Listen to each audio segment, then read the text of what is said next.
Hello friends, कैसे हैं आप सभी लोग। उम्मीद है बहुत ही अच्छे होंगे। तो आज का जो टॉपिक है वैदिक सभ्यता, और वैदिक सभ्यता का पहला पार्ट हम इसको चर्चा कर लिए थे। आज ये दूसरा टॉपिक है ना। पार्ट 2 है वैदिक सभ्यता का पार्ट 2। बात करते हैं वैदिक सभ्यता से। क्वेश्चन पूछा जाता है कि इसका कार्यकाल कब से कब था, समय से कब था। तो इसका समय था 1500 ईस्वी पूर्व से लेकर के 1000 ईस्वी पूर्व तक। किसका? तो ऋग वैदिक काल। एक होता है उत्तर वैदिक काल। वैदिक काल में दो होते हैं, ऋग वैदिक काल और उत्तर वैदिक काल। तो उत्तर वैदिक काल में क्या था, तो इसका समय काल था 1000 से लेकर के 600 ईस्वी पूर्व तक, है ना। यानी 1500 से लेकर के 1000 ईस्वी पूर्व तक था उत्तर वैदिक काल, और 1000 से लेकर के 600 ईस्वी पूर्व तक था उत्तर वैदिक काल। और इससे पहले बताए थे सिंधु घाटी सभ्यता में उसका कार्यकाल सीमा कब से कब तक था, तो 2350 ईस्वी पूर्व से लेकर के 1750 ईस्वी पूर्व तक उसका समय था, है ना। पूछा जाता है। फिर यहाँ से क्वेश्चन पूछता है कि उत्तर वैदिक काल में बताए थे कि सभा एवं समिति एवं विदत की चर्चा किया गया है। किसकी चर्चा किया गया है? सभा, समिति एवं विदत की चर्चा किया गया था, जिसमें सभा की चर्चा 8 बार किया गया था, समिति की चर्चा 9 बार किया गया था, है ना। और विदत की सबसे अधिक बार 122 बार किया गया था, जो हम पिछले टॉपिक में पढ़ा चुके थे। ठीक है। तो उत्तर वैदिक काल में क्या हुआ, सभा, समिति एवं विदत एक संगठन था। तो इसके आधार पर क्या हुआ, एक प्रजापति के 2 पुत्रियों के रूप में दिया गया। किसको? सभा एवं समिति को। विदत को छोड़ दिया गया, और सभा एवं समिति को क्या किया गया, उत्तर वैदिक काल में प्रजापति की 2 पुत्रियों के रूप में दर्जा दिया गया। किस वेद में था ये? अथर्ववेद में पता चला है कि प्रजापति की 2 पुत्रियां हैं। कौन? सभा एवं समिति।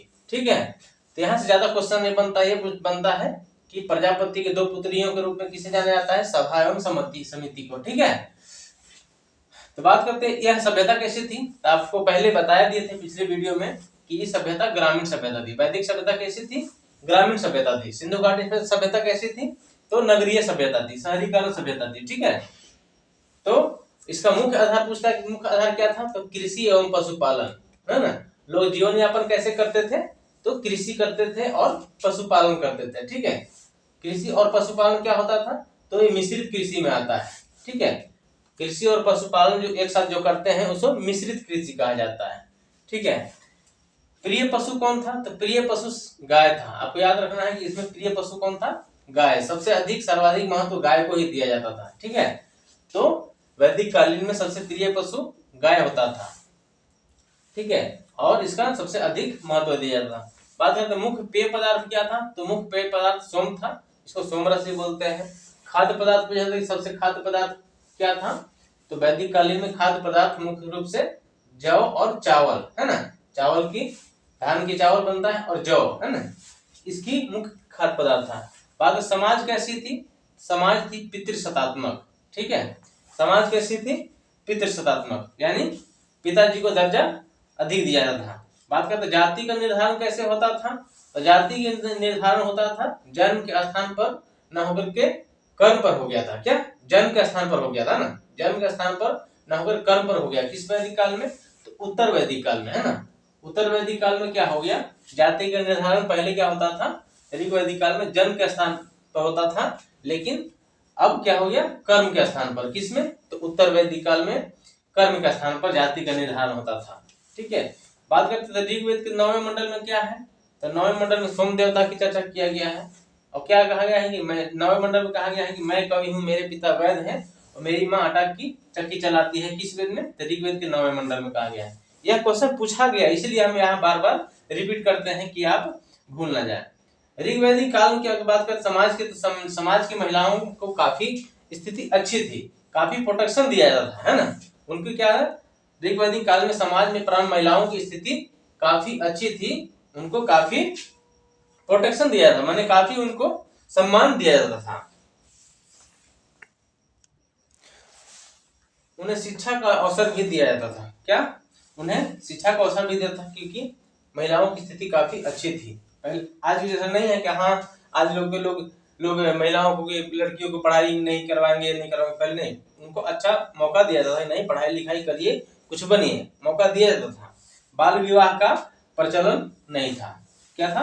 बाल विवाह का प्रचलन नहीं था, लेकिन विधवा विवाह का प्रचलन था। ठीक है। उसमें क्या होता था कि बाल विवाह, जो कम उम्र के लोग थे उनको विवाह नहीं करते थे, लेकिन विधवा विवाह का प्रचलन था। ठीक है।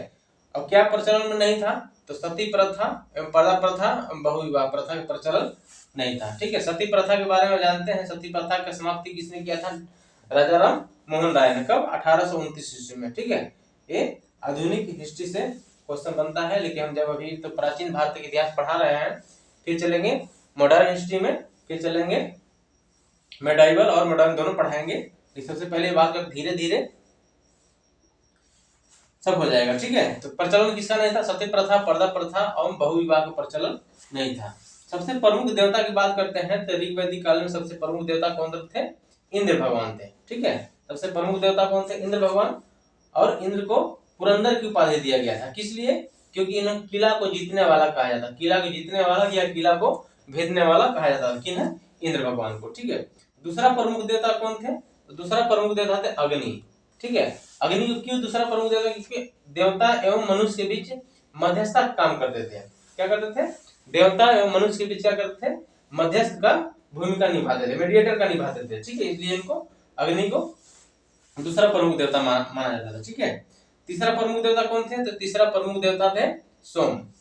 सोम को जंगल का देवता कहा जाता था। ठीक है। और सोम को ऋग्वेद किस मंडल में?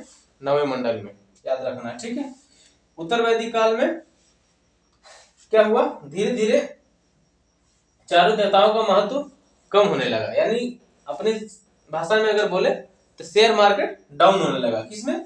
उत्तर वैदिक काल में देवी देवताओं का क्या हुआ? महत्व डाउन होने लगा। ठीक है। और उसके आधार पर क्या हुआ? प्रजापति ने ले लिया उसके जगह पे प्रजापति या ब्रह्मा ने स्थान ले लिया। ठीक है। तो आपको कभी कभी क्वेश्चन पूछा जाता है कि किस काल में देवी देवताओं का महत्व कम होने लगा? तो उत्तर वैदिक काल में। उसके स्थान पर कौन ने स्थान ले लिया? प्रजापति। आपको याद रखना है। ठीक है। यहाँ छोटा मोटा क्वेश्चन जो बनता है आपको हम डिस्कस कर दिए। मुख्य आधार था कृषि एवं पशुपालन सभ्यता की स्थिति, ग्रामीण सभ्यता थी।